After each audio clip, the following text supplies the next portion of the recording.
أعوذ بالله السميع العليم من الشيطان الرجيم بسم الله الرحمن الرحيم السلام عليكم ورحمة الله وبركاته الحمد لله رب العالمين والصلاة والسلام على أشرف الأنبياء والمرسلين وعلى آله وأصحابه ومن تبعهم بإحسان إلى يوم الدين أشهد أن لا إله إلا الله وحده لا شريك له وأشهد أن محمدا عبده ورسوله رب اشرح لي صدري ويسر لي أمري واحلل عقدة من لساني يفقه قولي قالوا سبحانك لا علم لنا إلا ما علمتنا إنك أنت العليم الحكيم ولا حول ولا قوة إلا بالله العلي العظيم رضينا بالله ربا وبالإسلام دينا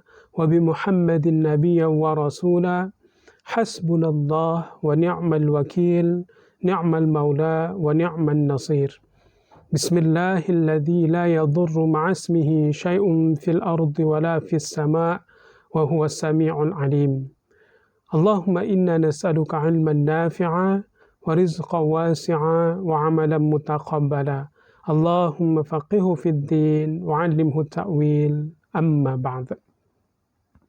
Alhamdulillah, segala puji bagi Allah, Tuhan yang meneruskan nikmat ke atas kita semua. Mudah-mudahan Allah Azza wa Jalla meneruskan nikmat ini dan kita pula pandai berterima kasih kepada Allah dengan menggunakan nikmat yang banyak ini dengan mendekatkan diri kepada Allah Azza wa Jalla sehingga kita dalam kumpulan hamba yang bersyukur. Begitu juga berselawat dan menghidupkan sunnah baginda Nabi sallallahu alaihi wasallam. Dengan membanyakkan berselawat dan menghidupkan sunnahnya, mudah-mudahan kita semua layak mendapatkan syafaat baginda Nabi sallallahu alaihi wasallam nanti di yaumil akhir. Amin ya rabbal alamin. Apa khabar semuanya jemaah surau Al-Muhajirin, sarjana utama 3 khususnya, dan muslim-muslimat dimanapun anda berada umumnya. Pada malam ini kita dapat bersama kembali untuk meneruskan pengajian kita membaca kitab Al-Adhkar Imam An-Nawawi rahimahullahu ta'ala. Pada malam ini kita akan meneruskan perbincangan mengenai zikir ketika hendak masuk ke tandas. Masya Allah, tuan-tuan, puan-puan rahmatan Allah subhanahu wa ta'ala, jika bercerita tentang tandas adalah menjadi satu perkara yang mesti ada pada setiap rumah hari ini, kerana ia adalah tempat untuk kita membuang sisa-sisa yang berada pada badan kita. Sekiranya seseorang tidak boleh mengeluarkan apa yang ada pada badannya itu, tak boleh kencing, tak boleh qada hajat, akan menjadi satu penyakit, sehingga tandas menjadi satu keperluan kepada mana-mana rumah untuk ada pada hari ini.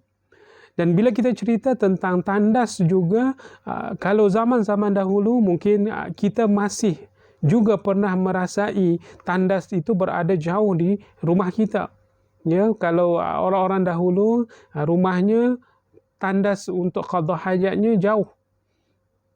Sehingga kalau waktu malam kita kadang-kadang kalau masih kecil ya, dulu-dulu kita minta ibu ayah kita untuk menemani kita. Minimum sampai pintu belakang rumah pun tak apa. Ya, janji masih nampak lagi mereka ada di rumah itu, masih ada di belakang rumah menemani kita. Sebab jauh sedikit daripada rumah kita bila bercerita tentang tandas. Tapi hari ini tandas telah pun berada di dekat kita. Bahkan di dalam bilik utama kita ada tandas. Dalam rumah kita pastinya ada tandas. Oleh karenanya zikir menjadi satu perkara azimat yang penting untuk kita membiasakan, kerana ia diambil daripada perkara yang dibuat oleh baginda Nabi sallallahu alaihi wasallam. Pada tuan-tuan yang memiliki kitab, kita akan baca pada muka surat 55 ataupun berkenaan hadis yang ke-67 mengenai zikir ketika hendak masuk ke tandas. Kita baca dahulu untuk mengambil pengajaran daripada apa yang ada pada kitab kita. Hadis ke-67 diriwayatkan di dalam As-Sahihain daripada Anas radhiyallahu anhu bahwa Rasulullah sallallahu alaihi wasallam ketika hendak masuk ke tandas, baginda Nabi sallallahu alaihi wasallam akan mengucapkan. Jadi setiap kali baginda masuk ke dalam tandas, baginda Nabi sallallahu alaihi wasallam akan mengucapkan, Allahumma inni a'udzubika minal khubuthi wal khaba'ith. Masya Allah. Bagi tuan-tuan yang dah hafaz, tahniah. Bagi yang belum, boleh kita cuba untuk hafal. Tak banyak, tak panjang pun. Ya, mungkin hanya dalam masa tempoh 1 jam, ya, diambil masa, semua orang boleh hafaz. Ataupun kita boleh tuan-tuan, ya, senang kita untuk mengajarkan pada ahli keluarga kita, ya, supaya dalam proses yang sama terhafal dengan tersendirinya. Macam mana? Kita tulis. Ya, kita tulis atau kita cari dalam internet, lalu kita print dan kita tampal di depan pintu. Depan pintu masuk tandas kita. Kalau tandas rumah kita ada 5 kita tampal di depan pintu tandas. Untuk setiap kali kita ingin masuk, kita boleh tengok dalam proses sehari, 2 hari, 3 hari, mungkin dalam waktu seminggu sahaja kita dah boleh hafaz. Ya, doa masuk dalam tandas perlu juga kita tulis. Kalau kita malas untuk menghafal secara bersamaan, duduk ambil masa yang lama, tak perlu kita tampal, kita letak depan pintu tandas. Berulang kali kita pergi tandas, berulang kali pula kita terbaca akan bacaan itu, dan dalam proses yang sama terhafal dengan sendirinya. Kalau ada rumah yang meletakkan itu, tahniah. Bagi yang belum, mungkin kita boleh hafalkan secara bersama-sama ni dalam PKP, ya, dalam proses yang banyak masa kita dalam rumah, bab-bab yang sederhana yang dibuat oleh baginda, kita cuba untuk bacanya. Ya, duduk sama-sama, okey anak, cuba baca.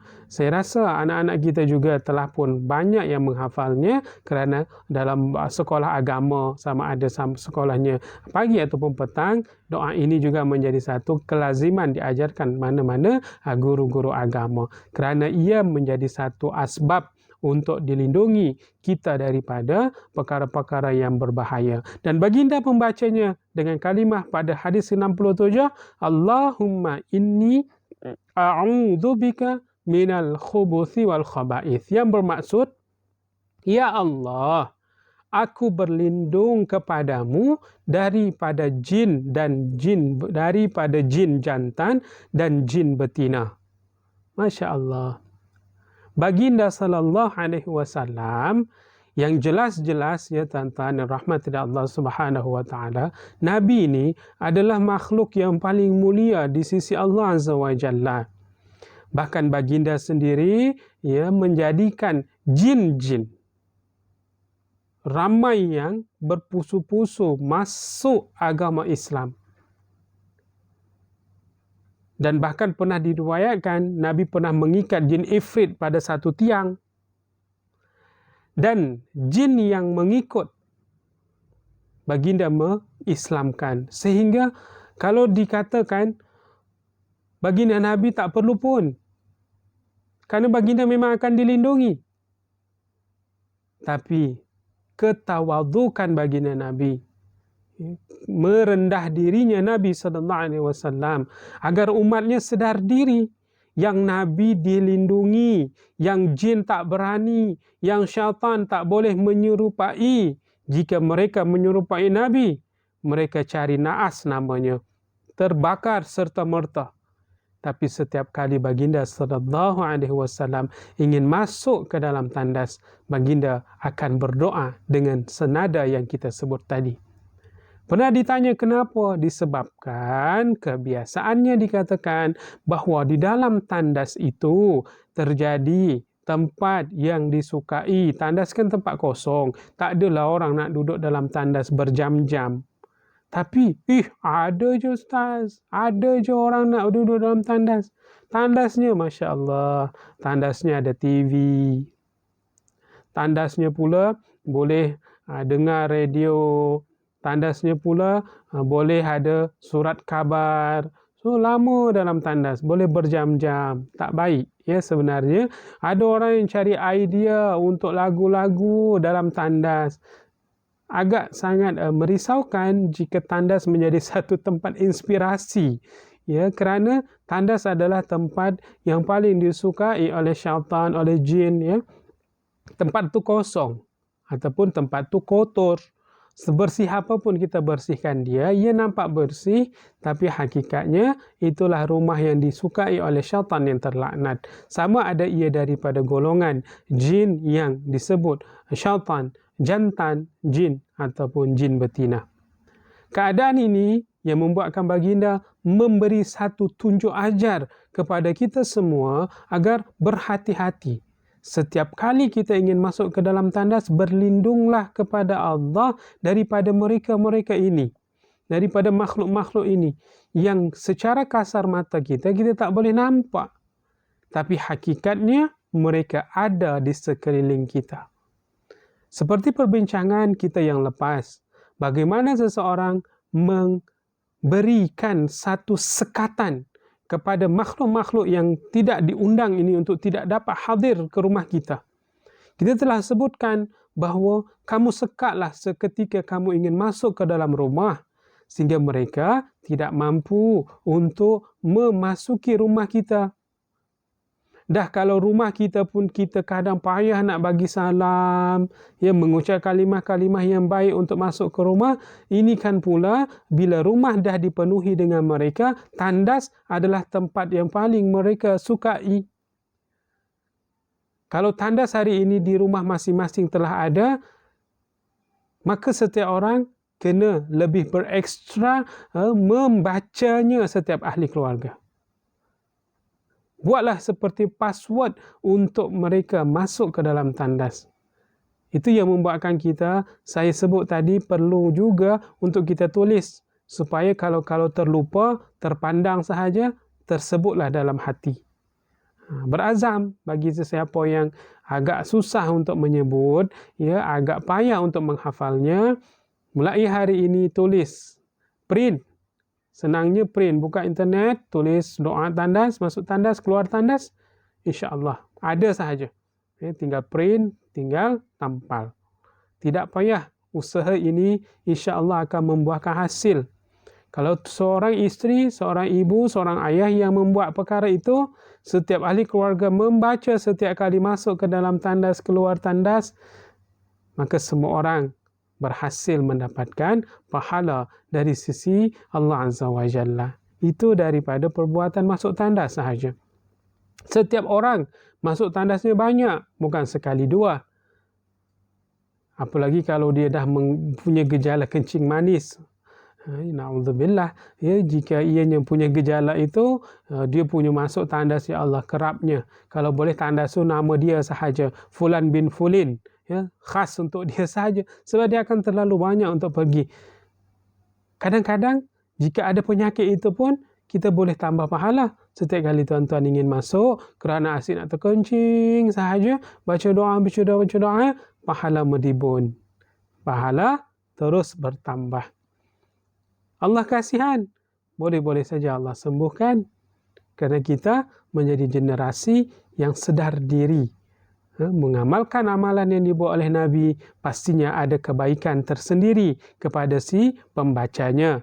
Tiada yang sia-sia jika perkara itu datang daripada hadis baginda sallallahu alaihi wasallam. Setiap gerak-gerik Nabi akan mendapatkan pahala yang banyak oleh orang yang mencontohinya. Jadi satu perkara yang disebutkan, Allahumma inni a'udzubika minal khubuthi wal khaba'ith. Ini kaedah yang pertama bagi sesiapa yang ingin mengamalkan doa ini. Mari sama-sama kita amalkan. Dan hadis yang ke-68 masih lagi membincangkan mengenai doa yang diajarkan oleh Nabi. Kaedah yang pertama dimulai dengan Allahumma inni a'udzubika. Ya Allah, Allahumma, ya Allah, inni a'udzubika. Sungguhnya aku berlindung kepadamu. Kaedah yang pertama.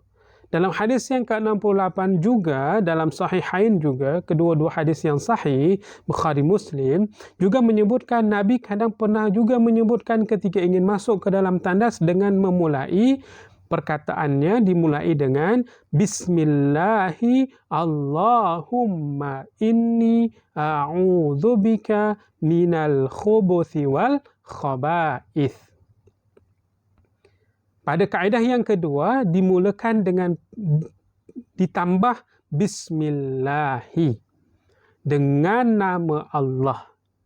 Allahumma inni, ya Allah, sesungguhnya aku berlindung kepadamu. Sehingga penambahan pada Bismillahi Allahumma inni. Dengan nama Allah, ya Allah, aku berlindung kepadamu daripada jin jantan dan jin betina. Jantina ini ianya melambangkan, macam juga manusia, ada yang lelaki, ada yang perempuan. Jin juga terdiri daripadanya, sehingga ketika kita berlindung bukan hanya daripada satu jenis, tapi kalau boleh semua jenis. Ya, tak kisah ianya sejenis dengan kita ke atau bukan, yang penting kita berlindung daripada mereka, kerana kita tidak mahu melakukan perkara-perkara yang tidak baik di dalam tandas.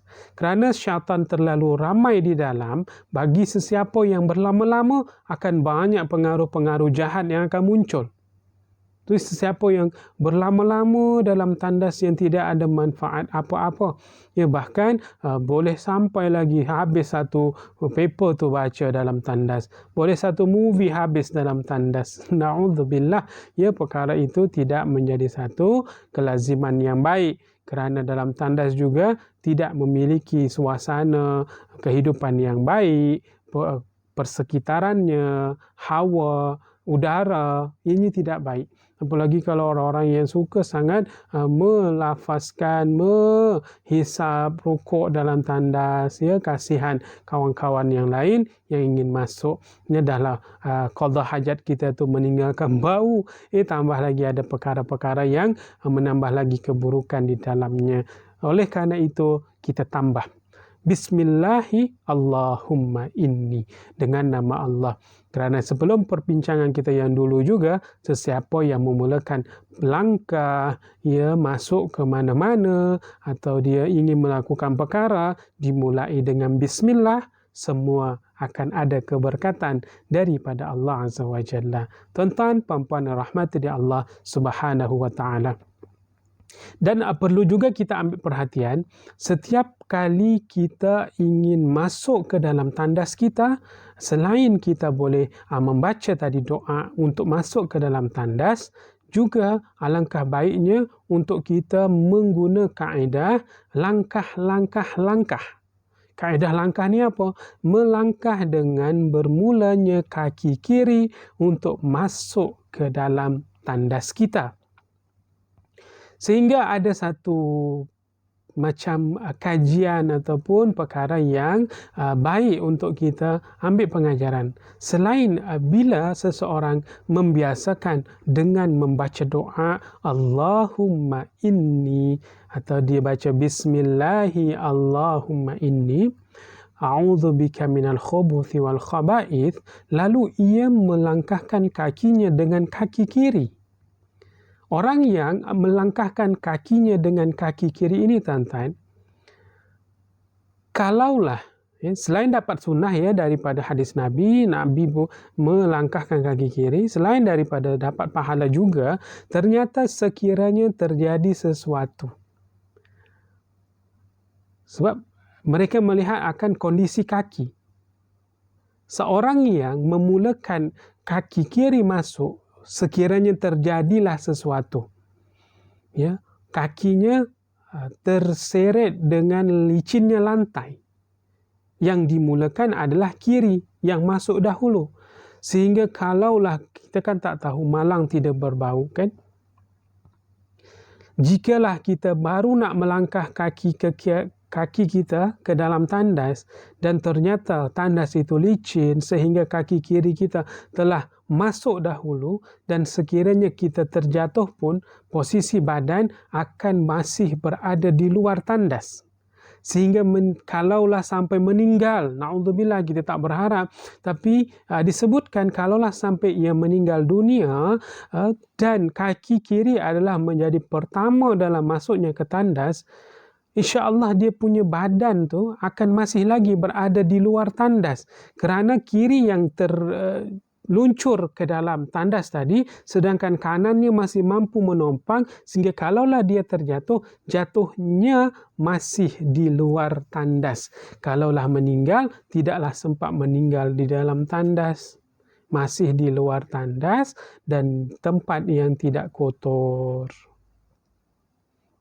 Karena posisi badan tu dia akan menopang. Kalau kiri dulu terpeleset di dalam tandas, kanan boleh sedikit menahan sehingga badan kalaupun terjatuh masih di luar tandas. Kita tidak meninggal di dalam tandas. Begitu juga kalau orang yang mahu keluar daripada tandasnya, dia memulakan dengan kaki kanan sehingga kanannya lebih kuat. Kalau kanan lebih kuat, kalaupun tersandung dan katalah licin, dia sempat lagi menahan, dan kalau terjatuh, badannya akan lebih cenderung ke luar tandas. Itu beberapa pendapat yang menyebutkan kenapa penting juga untuk kita memulakan kanan dan mengakhirkan kiri. Kerana di dalam proses sunnah Nabi terdapat manfaat tersendiri yang dirasai oleh pelaku sunnah tersebut.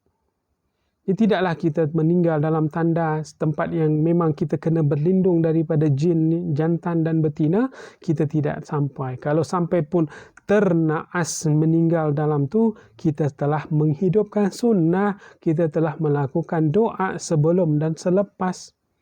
Kita masih dalam kategori orang yang melakukan kebaikan di sisi Allah Azza wa Jalla. Dua hadis senada, cuma berakhir dengan kalimah di awal bermulanya Allahumma inni. Pada hadis yang ke-68 dimulakan dengan Bismillahi Allahumma inni. Mana-mana pun kita boleh amal, kita boleh buat kerana hadir daripada baginda Nabi sallallahu alaihi wasallam. Baik, kita teruskan pada hadis yang ke-69, masih lagi mengenai zikir ketika masuk ke tandas.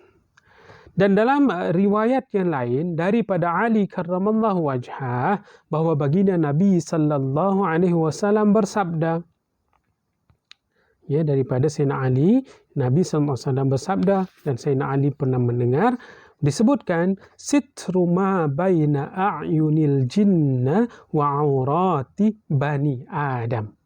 Nak sebut ni, ini penting juga ni tuan-tuan, sama-sama kita dengar ya.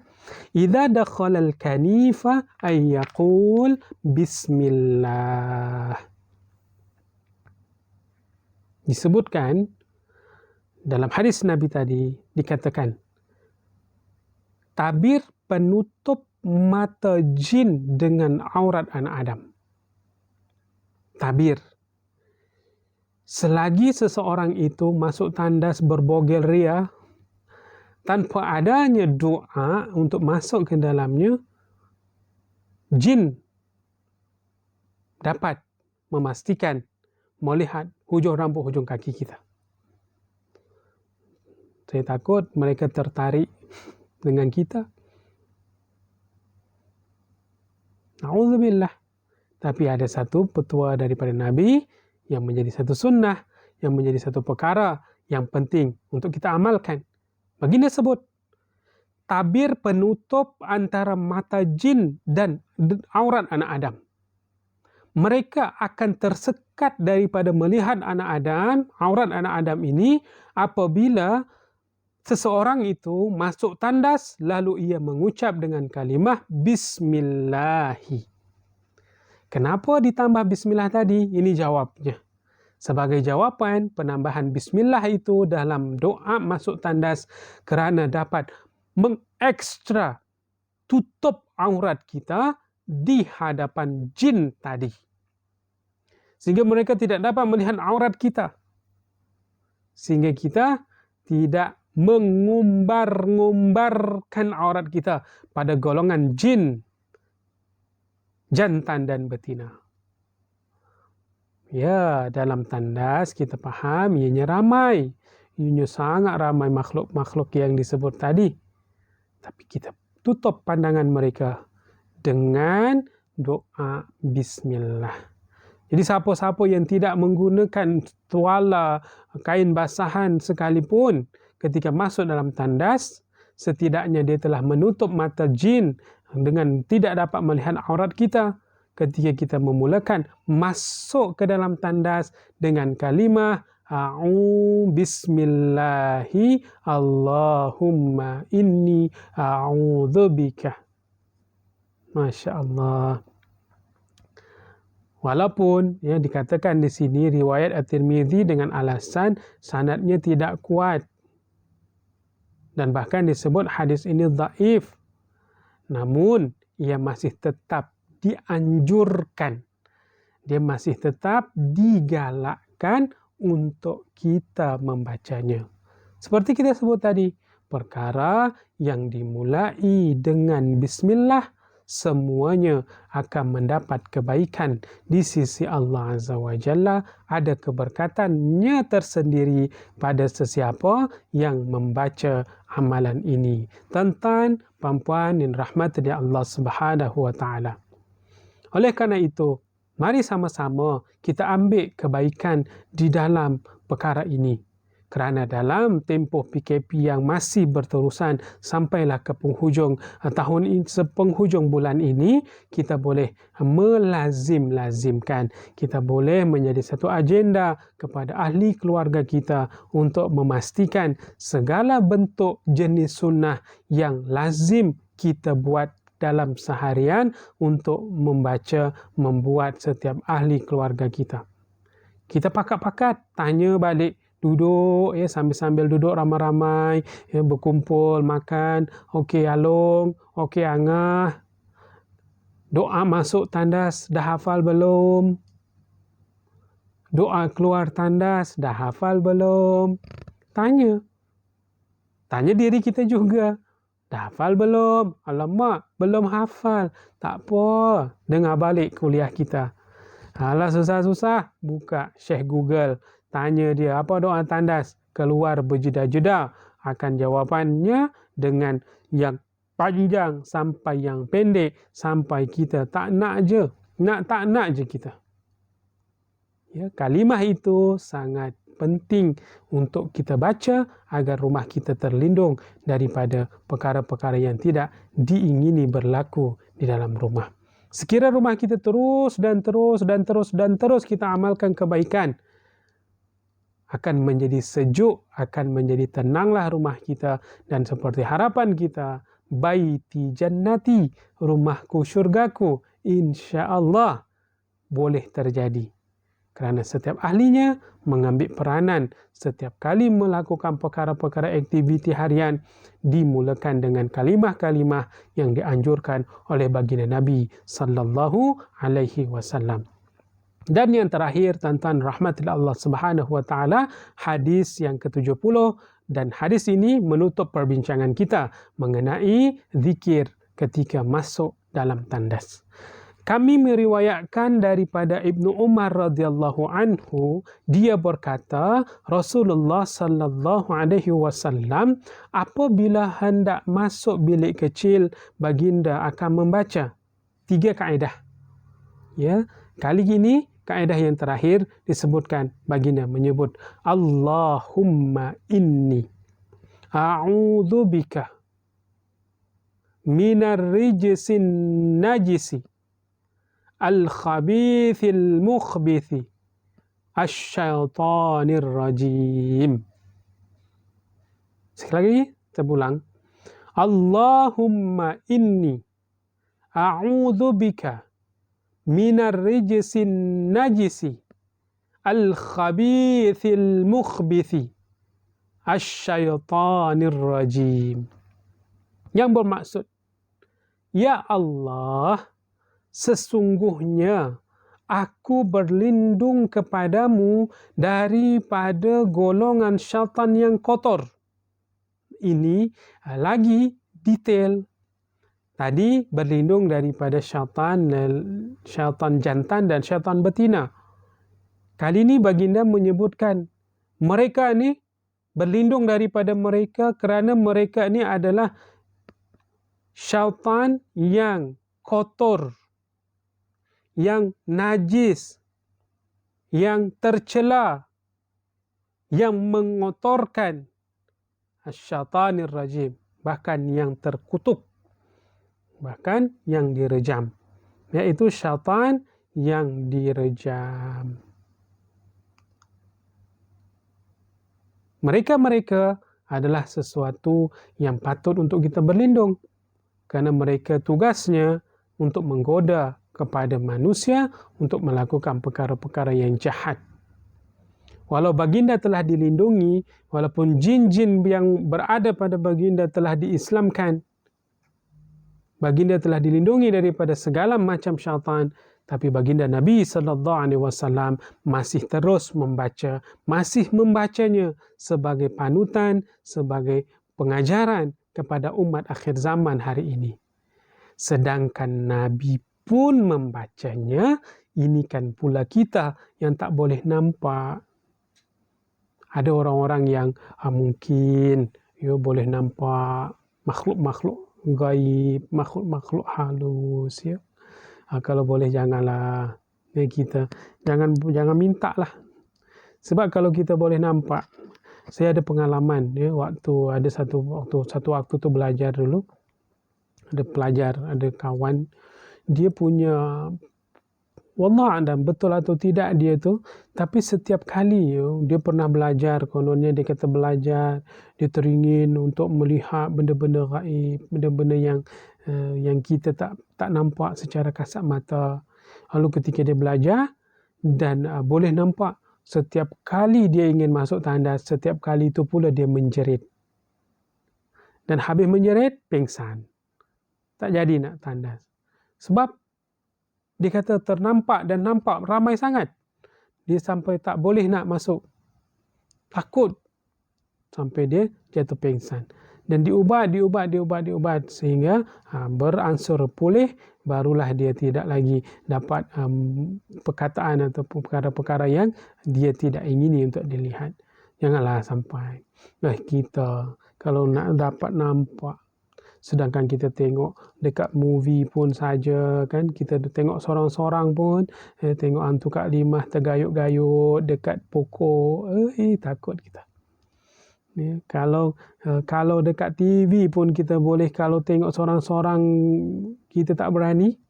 Ini kan pula kita pergi sorang-sorang keluar rumah kan, sarjana utama ni kita keluar jalan kaki, jogging malam. Ada orang panggil, bang, tengok sebelah tak ada orang, pun kita khawatir. Jadi jangan pandai-pandai, baik berlindung sajalah. Walaupun ada seorang syekh ni dia mengajar di salah satu masjid dekat Madinah ni. Syekh ni dia pada malam tu dia khatamkan Quran, dia khatamkan kitab, lalu begitu ramai pelajar dah khatam kitab, dia pun balik ke rumah. Baliknya dia bukan guna kenderaan, dia jalan kaki. Nah, sampailah di satu perjalanan, dikata ada orang tegur, Assalamualaikum Syekh. Di tengah jalan, dalam keadaan yang gelap, dalam keadaan yang sunyi, ada sapaan dari seseorang. Tengok kanan, tengok kiri, tak ada orang yang dia dengar ada, tengok orang tak ada. So Syekh terus berjalan. Lagi Syekh, Assalamualaikum Syekh, kami nak terima kasih. Tengok lagi, kamu ni siapa? Kenapa nak terima kasih?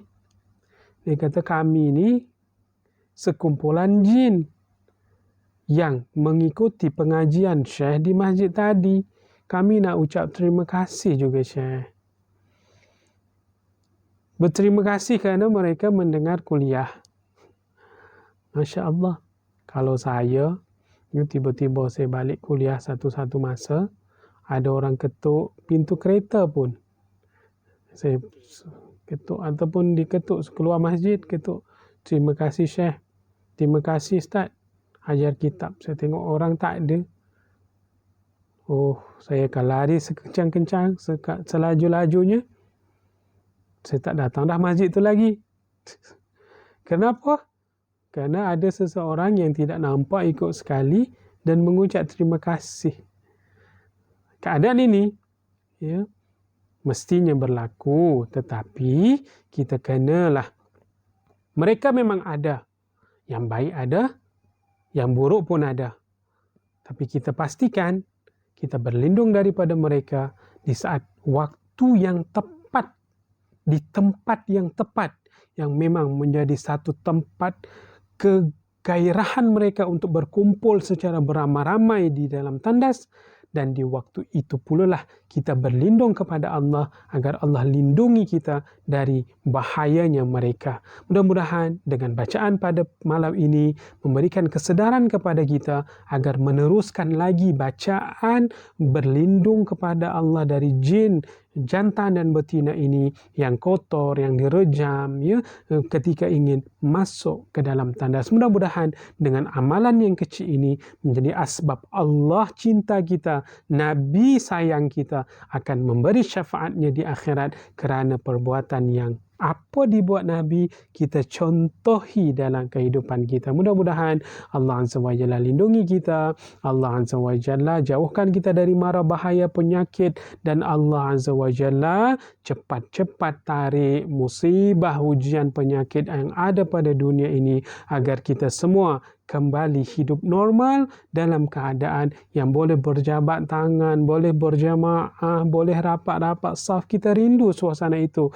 Maka bermohonlah semua umat muslim di mana pun anda berada, bermunajatlah kepada Allah agar Allah kasihan tengok kita, agar Allah sayang kita, dan kita akan menjadi insan yang terus melakukan kebaikan sampai di penghujung usia kita. Demikian yang dapat saya sampaikan. Mudah-mudahan apa yang saya sampaikan menjadi kebaikan untuk saya dan kita bersama. Ila liqa ma'assalamah. Assalamualaikum warahmatullahi wabarakatuh. Subhanallahi wa bihamdi, subhanallahil azim, subhanallahi wa bihamdi, subhanallahil azim.